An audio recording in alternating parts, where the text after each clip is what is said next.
Hi guys, it's me George, and today I'm going to be doing a video about making use of what you have around you within your practice, within folk magic, and the idea that magic doesn't just start and stop at our altars. We can move with folk magic because historically, if you look at variations of folk magic, some of it did utilize what people had around them: pins, thread, stones, rocks, plants, things like that, making use and being able to be mobile with our own folk magical practice.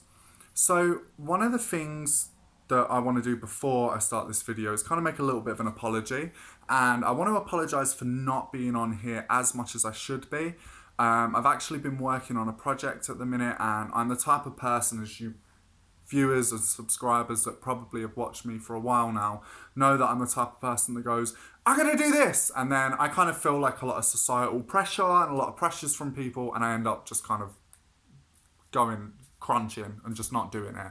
So for this particular thing, I'm keeping completely silent and I'm keeping completely quiet until there are further developments that I kind of feel, yeah, now's the right time. But for me, secrecy and silence is kind of working really well for me, so I'm just going to roll with it.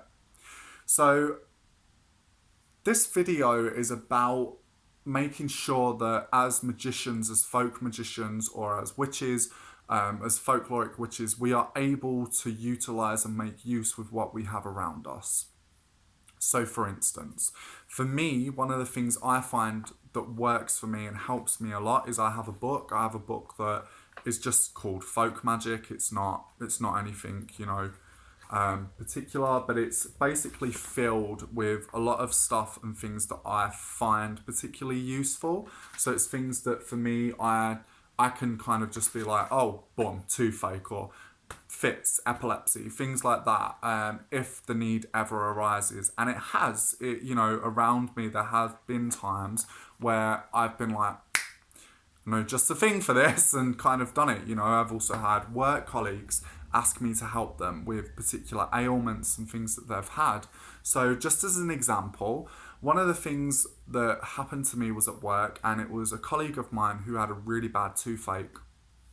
And here I've got holy water, I've got stones that you could pour water through to bless it. I've got all sorts of things that I could have used here, but I wasn't here. I was at work. So I didn't have anything like that. So in my mind, I was like, silver in the water, from the book Rowan Tree and Red Thread about Scottish folk magic. And I kind of was like, okay, I haven't actually got anything silver, but I'm going to work with the power of sympathia, the idea of symbolism here. So for me, I had a 5 pence piece, and that's silver. There's not actually silver in it, but the colour of it is silver. That was good enough. There was a basin, which was like a sort of a glass container where a candle once was. It was washed out, but I used that as my basin. I didn't have all my tools around me, so it was like, I'll have a bit of that, I'll have that. And I blessed the water and gave the client, my colleague, some things to do. And it worked a treat, it worked a charm, literally, and she's fine. Bless her, she was she's really happy. But yeah, so just that as an example, for me, I think it's something that's really important to a folk magician, because it shows that you're able to pull things out of the bag. And of course, we have specialised tools these days. We have tools, and people that practice folk magic may have particular tools that they have seen either in the Museum of Witchcraft, or they have seen through their own research that, were historical things used by certain practitioners that they're like, I'm going to use that, that's amazing. And there's nothing wrong with that. I done a video on tools as well a while back, but I done a video on that, and there's nothing wrong in that, but sometimes we don't have these things around us, and it's being able to allow your folk magic to move. Also, the idea of contagion. So the idea that every living or natural thing, a plant, a water, a rock, can absorb something. It can absorb an ailment, or, and through that, if someone then goes up to that, they can catch that. The idea of contagion within folk magic is quite a prominent idea.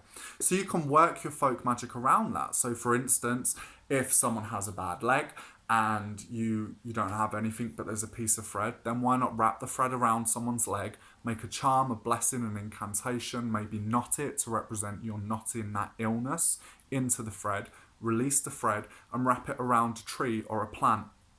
The idea that that tree or that plant will take that ailment, will take that illness, will take that thing that that person has and release that person from it. And I've done things, many things that involve contagion that for me have worked really, really well and been really, really super effective.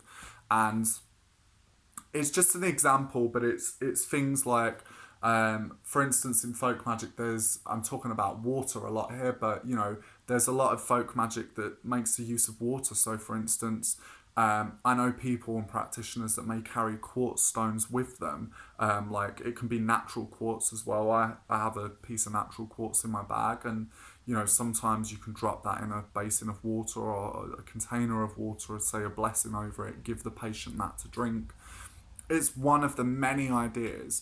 You can use history, work with history, look up certain references. So, for instance, the basic outline of the St. Peter charm, where Jesus is walking and finds St. Peter sat by a tree weeping, and he says, "What ails thee? What's wrong with you?" And he says, "It's my tooth. It hurts." And then Jesus says, "Arise and be healed, and whoever says this charm won't have toothache anymore."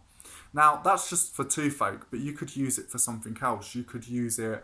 One day, our Lord walked by and found a man who, I don't know, like found a man who was convulsing, who was fitting. Our Lord said, "What ails thee?" "I'm fitting," said the man. Our Lord said, "Be free from fits, be free from the falling sickness, from the falling evil." And, you can it's just an example, but you can adapt charms, you can adapt things to suit the needs of what is happening at the moment, what is happening around you. For me, I think it's really important that your folk magic and your practice doesn't just start and stop at your altar, it moves forward because people move forward. If I'm on a train and this has never happened, but like if I'm on a train and someone's really ill, I can go to the toilet and I can run a tap and I can get water. Now, I'd rather use water from a running stream or a sacred well or a holy spring, but I won't have that around me. And as an animist, water is water. It still has life. It still has an essence.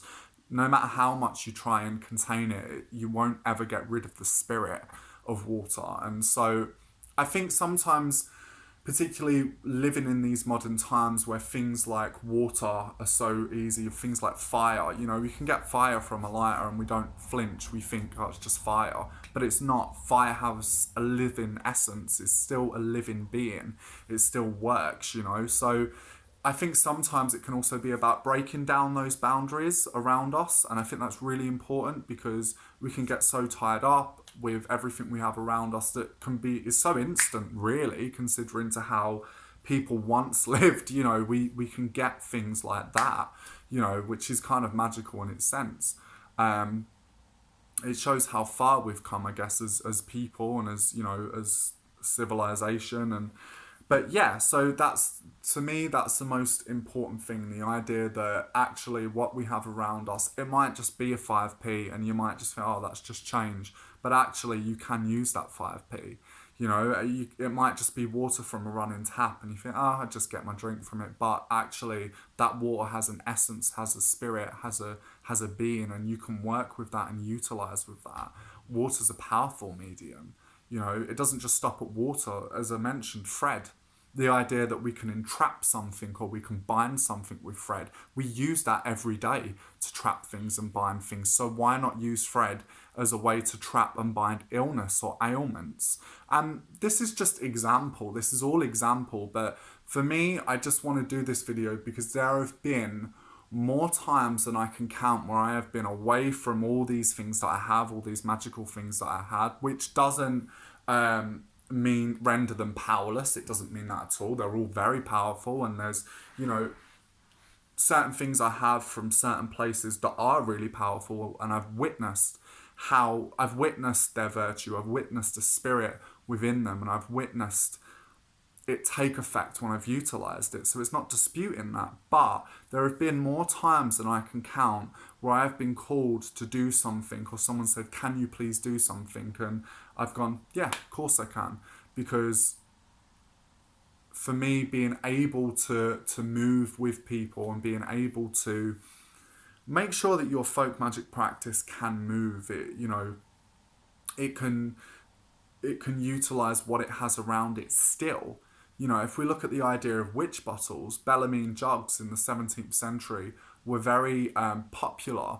I believe they were distributed in Germany. I think, don't quote me on that, but in the 17th century, and people used them as wine jugs. And that's, a lot of people had Bellarmine jugs around them because it was wine jugs. It was what a lot of wine came in. So, you know, the idea of people using that. Now, I'm not saying let's get a fucking plastic Coca-Cola thing and, you know, put this in it and we in it and bury it, because let's just not bury plastic. We've got way too much shit going on with plastic, you know. But the point is making use of what you have around you. If you buy a glass bottle and it's, I don't know, like a glass milkshake bottle or something, you can wash that out, you can hollow that out and use that. Jars, old recycled jars, you can use them. It's, you're not, you know, and sometimes as well, if something has a physical embodiment, like what I was talking about with the thread, with the string, it can make it more powerful, because that's what people use it for. So why not use it magically? It makes the most sense. And, you know, I've had a good conversations with many of friends about this, and folk magic to me should be simple, practical. It should be simplistic and work for you and your client on what you have around you. And I think that's something really important. Sometimes we can get so wrapped up in these amazing tools and examples of tools that people have utilized throughout the years that it can actually distract us from what we're trying to do. And I think sometimes making things as simplistic as possible can actually be the most effective.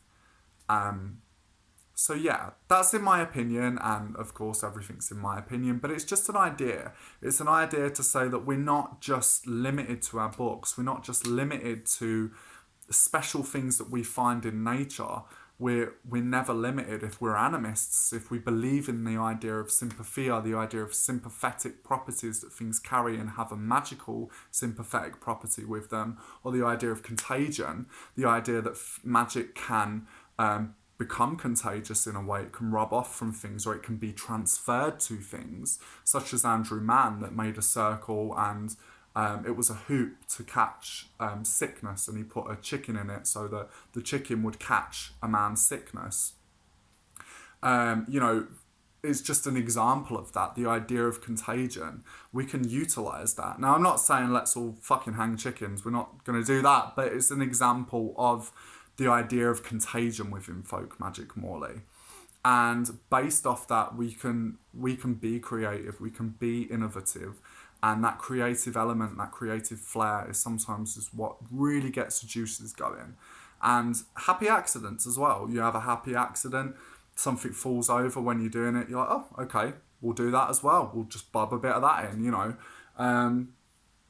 So yeah, it's just an idea, it's just a little video topic, but for me it's something that I've found more times than none where I've been put in situations, you know, and I've used water before that, you know, half an hour earlier I was at the gym and it was my water bottle and it was water from the gym, and I've used that to heal toothache and it's worked, you know. So it's being able to utilize what you have around you. I think that's really important. And lastly, the idea of animism. And I think if we do this, I think if we're able to do that, it shows that to us, witchcraft and our folk magic practice isn't just a thing that happens at home. It isn't just one side of us. It's all of us, and it moves with us, and it doesn't...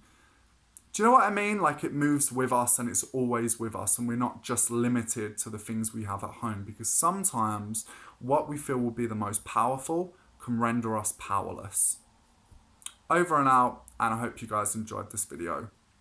Peace.